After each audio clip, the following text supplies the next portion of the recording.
hoolaan abbaa gaarii qabu hudduu ala haayarra faatti Oromoon. Maaliif namni amantii ifitti qabu ni sin dhaadatu. Ol beetis dhaadannaa sin godhu sila sharafa isiitii fi akkuma sila isin sila nama Assalamualaikum warahmatullahi wabarakatuh. Akkam jirtan hordoftaa fi kabajamtoota maatii chaanaala Faatumaa Tub akkam nagee qabdanii fayyaa qabdanii jirtanii baga jiraattan nuti jirra alhamdulillah kunoo bakkuma jirtan salaamtaan teenya ta'onni irraa burqiteessin haala qabdu jecha. Assalamualaikum warahmatullahi wabarakatuh. Daawwattoota fi hordoftoota keenya ashama harka foonechaa maan Oromoo marti bakka jirtanitti salaamanni keenya barreessa isin bira haga'uunjaa arragaa kun Fatiyaa teenya biratti argama dhufeetiin jira maaliif duraanis Fatiyaa biratti niin dhaabbadhaa Fatiyaa bira niin dhaabbadhaa jeetiin isiniif waada galeetiin jira akkasuma gaa ummata rooroo ittiin jiru kana Fatiyaa fi Baaris gama khiyaan qabeetiin jira jeetiin waadaan isinii galee isinitiin diine daawwattoota kiyya warri komentii jalatti yaada sannaaf keessan kun har'a Fatiyaa biratti argame Fatiyaa akkasuma gaa dhugaadha ani gama khiyaan intala mulukaa tana yookaan maal akka ati taate yookaan nama akka hin qabne ati kophaa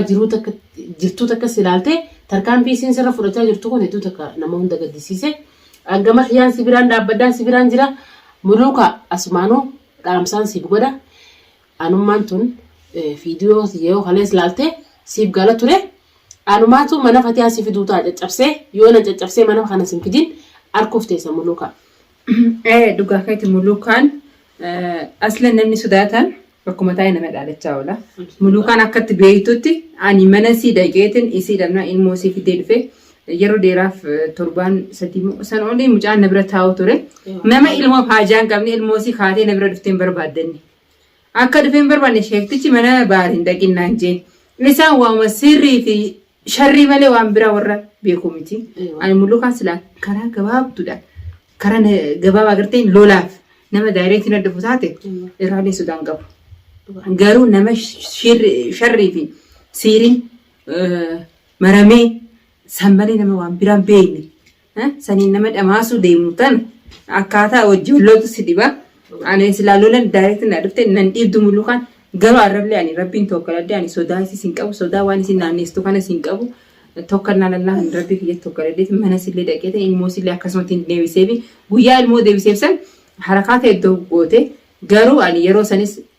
if murteesseetiin jaayizeetiin dhaqe mulukaan waan beektuseef mana siteesse dhaadannoodha. Dhaadannoo san haa godhaa ooltus. Ani dhaadannoo sitis nama dhaadatu nama sodaatatti hin beeka. Akkasuma akkasii Fatiyaan nama qabdu nama qaba. Alhamdulillah Oromoo bal'oo na cinaa jira. Garuu akkuma isaanitti dhaadaddeetiin asii maarree keenya mirroo keenya jee nama abdaddu gabra bitakichaan abdadda. Abaluu keenya sheekti maal san in beeku alhamdulillah kaniin abdaddu kaniin abduuf kaniin gabbaruu rabbii khaliqa tokkichaa qofaadha ilmi namaa hin gabbaru aslanaan akkasi sodaa ilma namaa hin gabu waan baatii sagaleen daladde isinis baatii sagalee dalatte tanaachi sodaa takkatumamu takkatu mudatan waama jiraati garuu waan dhibu jaarsaaf jaarti waama sharrii fi sirii naanneessu kana isaanii rabbiin jazaa isaanii haa kafalu barbaada kiyya qabaannaan immoo mana keenyas kabeeytu kanuma manni kabeeytu jaarsi amma akka joon Fatiyaa maantumne Fatiyaa irraa kayoo kafalatti jaartiitti jaarti sinii kaafaa hundaa jaanii bardiyoo tana Fatiyaa tumuu qabdaa natu barbaannaan kunuun jira dhufuudha ammoo dirqiin akka mana dhufnee manarraa si shorroisne si baasne nun godhi amma ani faaliis qabutti jira nama hedduu jira taa'ee xiqqoo jechuun jira malee manarraa shorroisanii si baasuu hin dadhabne. Isi nama hundaa'u maaliif namni hunduu tarkaanfii irratti fudhatu muluka maaliif ani qoftiin hundumaan gayaa fi akkette hoolaan abbaa gaarii qabu hudduu ala haayarra faatti Oromoo maaliif namni amantii ifitti qabu ni sin dhaadatu ol beetis dhaadannaa sin godhu sila sharafa isiitii fi akkuma sila isin sila nama waa beeku taate ilmoo isii ati mana geessiteef harakaata dila sanin gootu ol baatee akkasii faafin jettu jaarsisiitillee sila akkasin godhutu.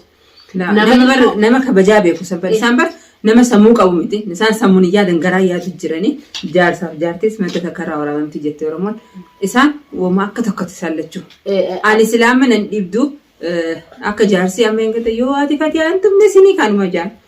yoo dhaqxee Fatiyaa irraan kafalanne irraa kafaluu dandeenyaan hanga ilmoonsi torbaan sadii mana kana teessu dhuftee ilmoo simaan barbaaddatiin isiin nama yoo taatesse akka silaasa nama sammuu qabu taate wanni ilmoo caaluun jirtu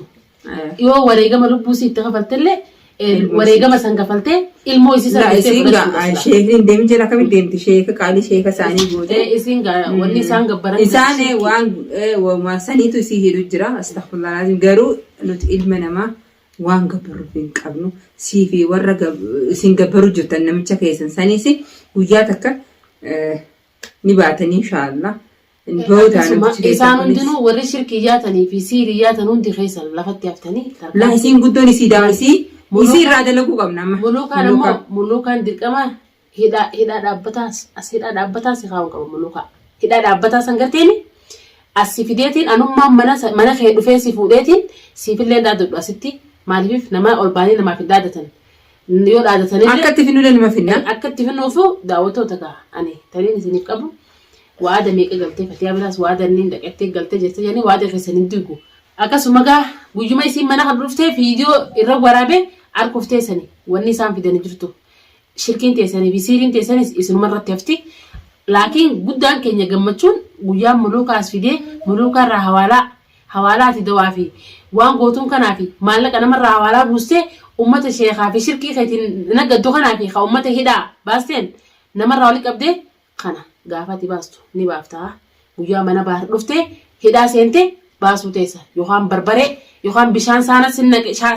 naqee gaafaan si jala qabe gaafa san himta muluukaa dhaamsa kiyya kun si bira haa dhaqu jaarsi keetis haa dhaga'u najjaashishaa maalla duraan namni sitti dhaadatee akkasii si cafaqaa miti guyyaa muluukaan cafaqamte guyyaa sana kaati dhiiga boo'u teessu tamaam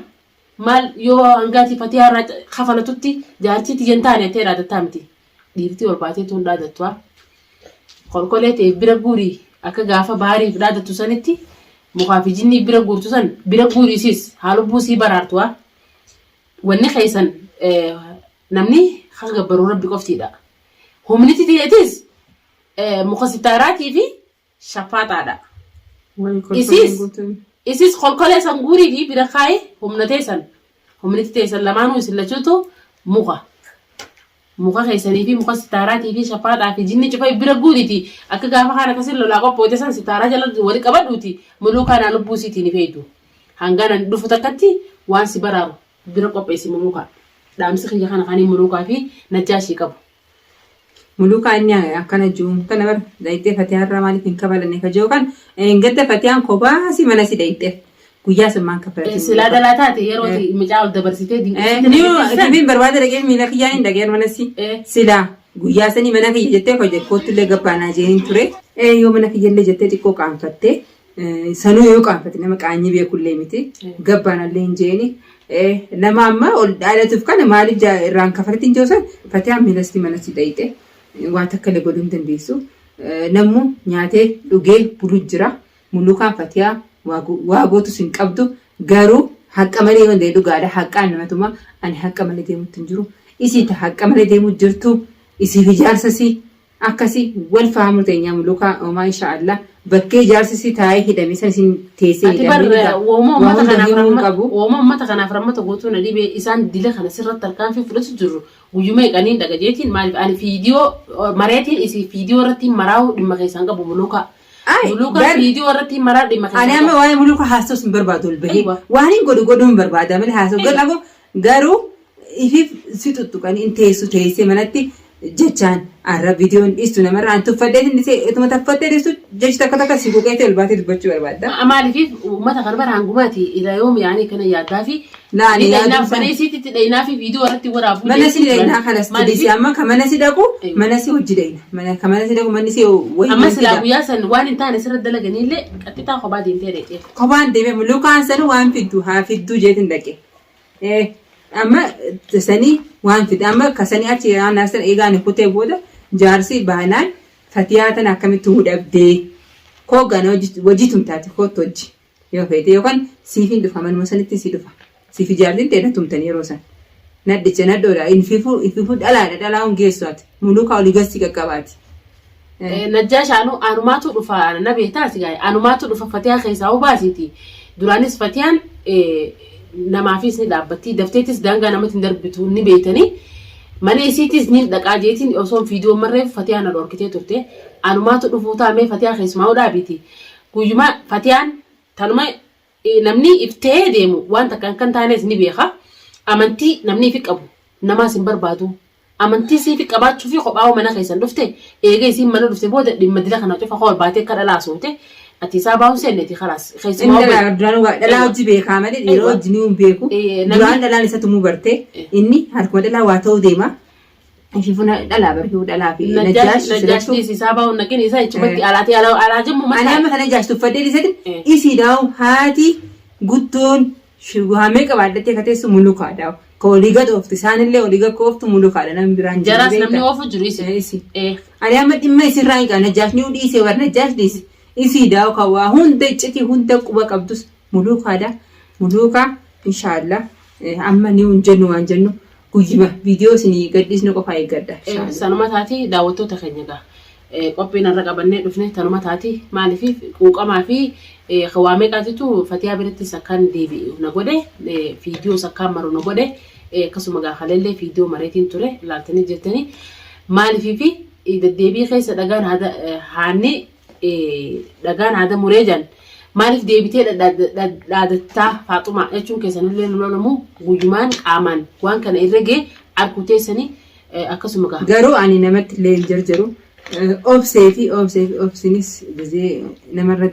kutaa daangaa dabree jira mata isaaniis tana booda nuti isaan jettu obsallee waan xiqqollee wanti hin jirtu kanas. Kala obsi daangaa dabaree bar miidhaa namarra fida. Akkasii maaliif nama hadheessu jirani dirqama nama anillee na hadheessu jirti. Ta obsaa bira kunneen jira amma inshaallah wal garra wal faamna rakkoon qabu tasanii. Akkasuma gaa qophiin irra qabannee tanuma fakkaatti inshaallah hanga qophii nagaatiin walitti dhufnutti waan irra geenyu muluka waan sirra ga'us waan waliin arkuteenya muluka guyyumaan as fidee wala garra qophiin tana fakkaatti arraaf qabadhee taniin dhiyaadde assalamu alaikum warahmatullahi wabarakatuh.